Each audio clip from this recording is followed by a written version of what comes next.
Finally you're here, Dr. Reed. What took you so long? I had to pass several of your barricades and outposts to access your mansion, sir. Death, pestilence surround us, and time is against me.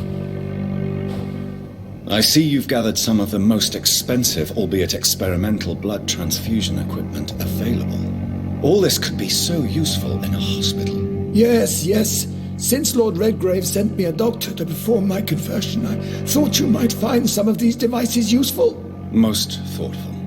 But tonight I'm not here as a physician. But I feel reassured that a specialist such as yourself would help me to escape the Reaper. Very well. But before I proceed, I have a few questions for you. If you must, but be quick, for I don't have much time left in this life. First of all, I need to be sure that you know exactly what is going to happen to you, sir. I can assure you I'm as informed as any man can be. I have planned for this moment, Dr. Reed. Planned very carefully.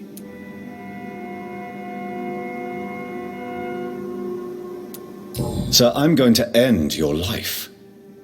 Do you not wish to discuss the procedure for even a minute? I don't have a minute to indulge in idle chatter. I can't feel my legs, and the cold, so cold.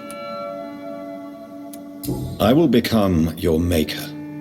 Do you understand what that means? Well, I certainly won't consider you my liege, or some such drivel. You can be assured of that.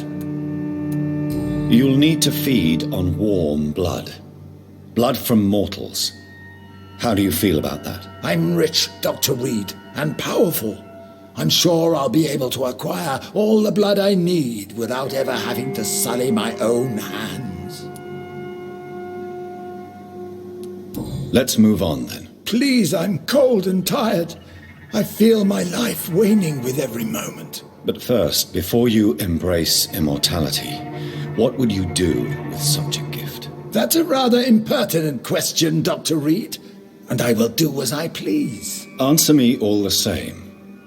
What will your first action be as an immortal? To save London. I will finance the most efficient quarantine ever seen. I will build a wall that will separate the sick boroughs from the healthy ones. Who gave you the right to decide the fate of thousands of people? My money.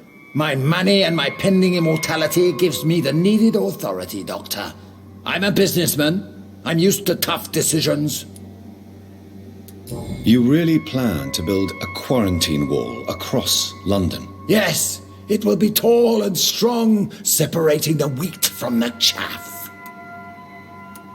By doing so, you will also create two separate prisons. Come, sir. An eminent doctor like yourself knows that such radical measures have proved efficient in the past. Let me guess. You mean to isolate the rich from the poor? This is a desperate measure for desperate times. England must prevail, Doctor, no matter the cost. Quarantine is not a bad idea, medically speaking. But I'm convinced this epidemic will not be contained by mere walls. As long as the right people are on the right side of the wall, that's all that matters. But you can't guarantee infection will not spread.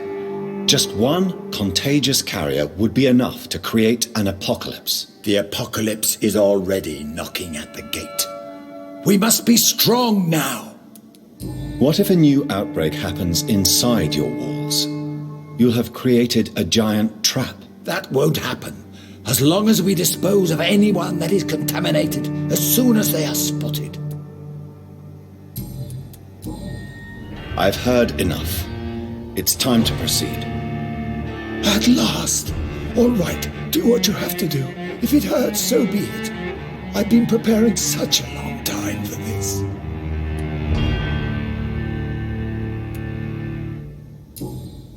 Are you ready for immortality, Mr. Dawson? Drink now, and say farewell to life as you prepare to be reborn. What do you mean, drink? What about the blood transfusion? I'm the doctor and the vampire here, so I'll give the orders.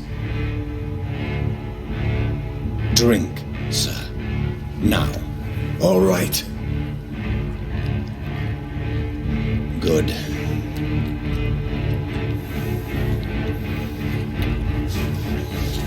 That's enough. That's enough, I said.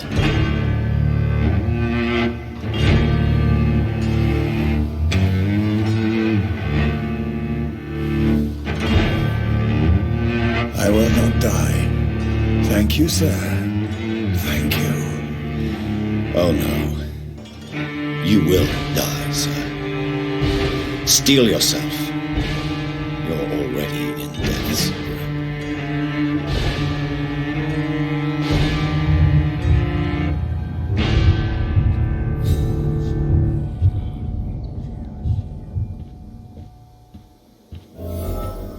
It's locked, all right.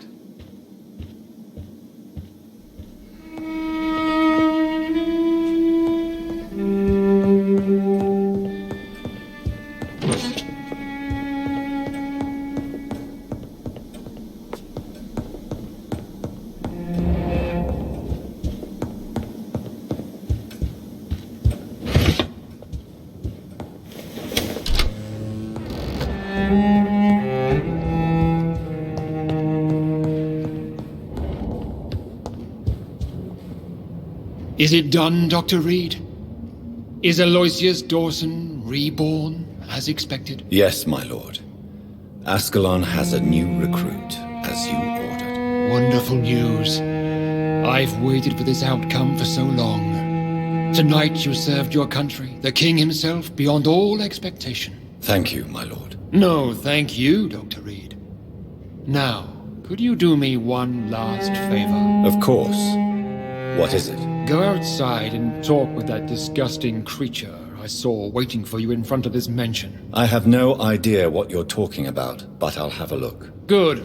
I didn't kill her on the spot, for she claims to be a friend of yours. But don't you dare bring such a creature near me again.